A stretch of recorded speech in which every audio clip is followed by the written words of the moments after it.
जून 2026 JB.com जस्टबिज group, जो कि पूरी दुनिया के लोगों पर डिजिटली नजर रखता है, उसने एक रिपोर्ट को दुनिया के सामने पब्लिश किया और उस रिपोर्ट को देख के सब लोग हैरान रह गए। रिपोर्ट के अंदर टर्की को नंबर 1 और इंडिया को दुनिया की सेकंड लोनलीस्ट कंट्री घोषित कर दिया।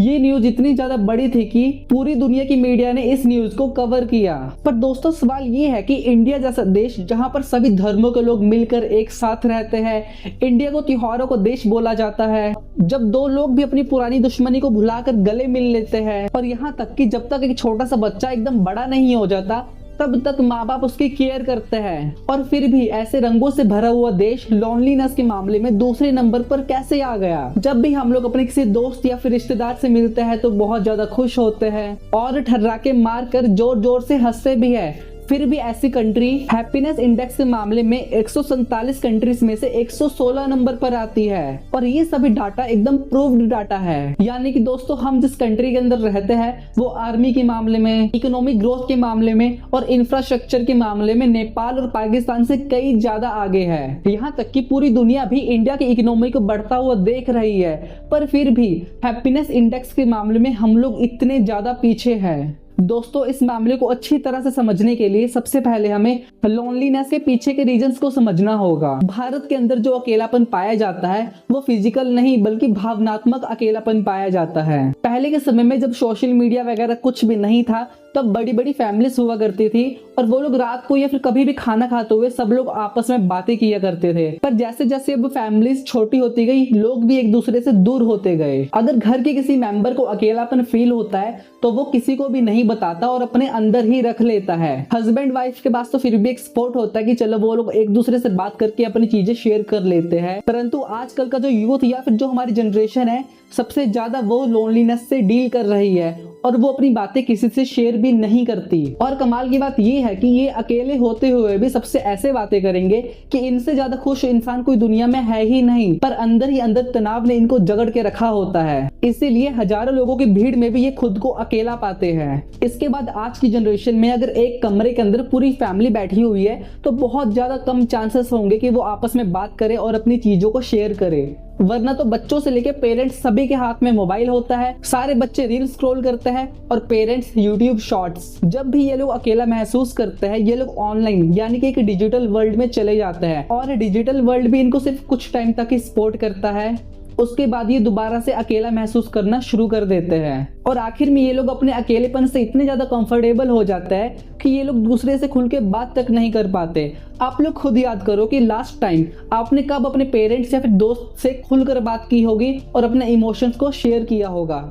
आई नो आपको याद नहीं आ रहा होगा। ये भी एक कारण है कि भारत के अंदर अकेलापन बढ़ते ही जा रहा है। दुनिया के सबसे ज्यादा लोनली देश जैसे कि तुर्की और भारत में एक बात कॉमन पाई जाती है कि ये लोग एंटरटेनमेंट के लिए अपना ज्यादातर समय सोशल मीडिया पर ही बिताते हैं। सोशल मीडिया पे भले ही ये लोग पूरा दिन एक्टिव रहते हैं और ऐसे दिखाते हैं कि इनकी लाइफ एकदम मस्त चल रही है, पर रियल में इसका एकदम ऑपोजिट होता है।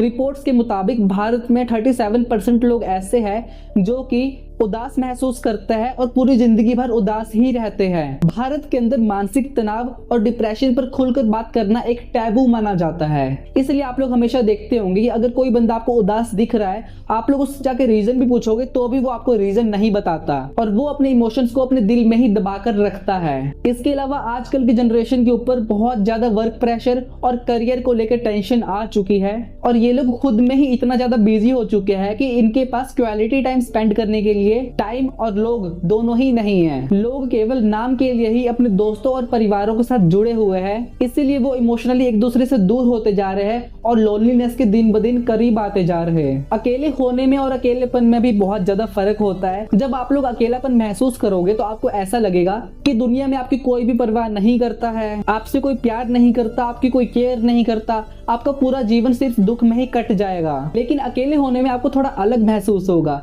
जब आप लोग अकेले होंगे तो आपको कॉन्फिडेंस होगा कि आप लोग समय के साथ खुद भी ग्रो करोगे और आपको अपनी खुशी के लिए किसी और के ऊपर डिपेंड होने की भी जरूरत नहीं पड़ेगी। इसके अलावा सॉलिट्यूड एक पॉजिटिव स्टेट को माना जाता है जहां पर आपको पीस फील होता है। पर दोस्तों जैसे कि मैं आपको अपनी हर वीडियो में बताता हूँ कि दुनिया में ऐसी कोई भी प्रॉब्लम नहीं होती कि जिसका कोई सोल्यूशन ना हो। अकेलेपन को भी दूर करने के लिए बहुत सारे सोल्यूशंस है। सबसे पहले पहले तो रात के समय जब भी आप और आपकी पूरी फैमिली डिनर करती है, आप लोग सीधा ही बोल दो कि डिनर करते वक्त कोई भी इंसान फोन को हाथ तक नहीं लगाएगा।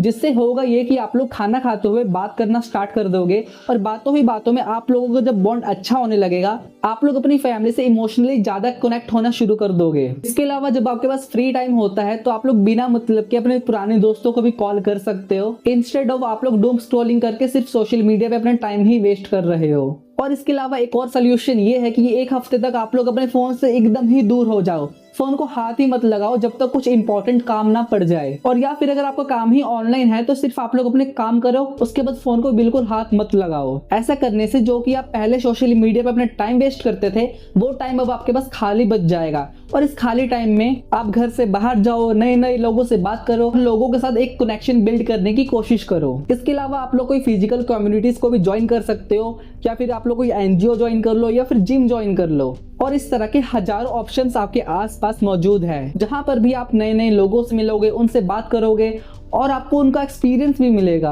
और आखिर में जब आपकी जिंदगी में सारे रास्ते बंद हो जाता है तो आप लोग एक थेरेपिस्ट से बात कर सकते हो। और अगर आपको ये भी नहीं करना तो आपको ऑनलाइन गूगल पे एक हेल्पलाइन नंबर मिल जाएगा, आप लोग उस नंबर पर कॉल करके अपनी प्रॉब्लम्स को शेयर कर सकते हो। दोस्तों, लोनलीनेस एक बीमारी नहीं है जो कि दूर नहीं हो सकती, इसलिए अपनी लाइफ में गोल्स को ऐड करो और हमेशा पॉजिटिव रहते हुए आगे बढ़ते जाओ और खुश रहने का ट्राई करो। ये कुछ तरीके हैं जिससे कि आप लोग लोनलीनेस को एकदम दूर से ही टाटा बाय बाय कर सकते हो। सो आई गेस ये वाली वीडियो आपके लिए थोड़ी सी हेल्पफुल रही होगी। और इसके अलावा आप लोग इस वीडियो को अपने भाई बहन दोस्त रिलेटिव सबके साथ शेयर करो, क्योंकि आप भी नहीं जानते कि आपके आसपास कौन है जो लोनली फील कर रहा है और कौन लोनली फील नहीं कर रहा, इसलिए इस वीडियो को शेयर जरूर करना। तो that's it for today guys, I hope कि आपको वीडियो अच्छी लगी होगी। तो ओके, बाय।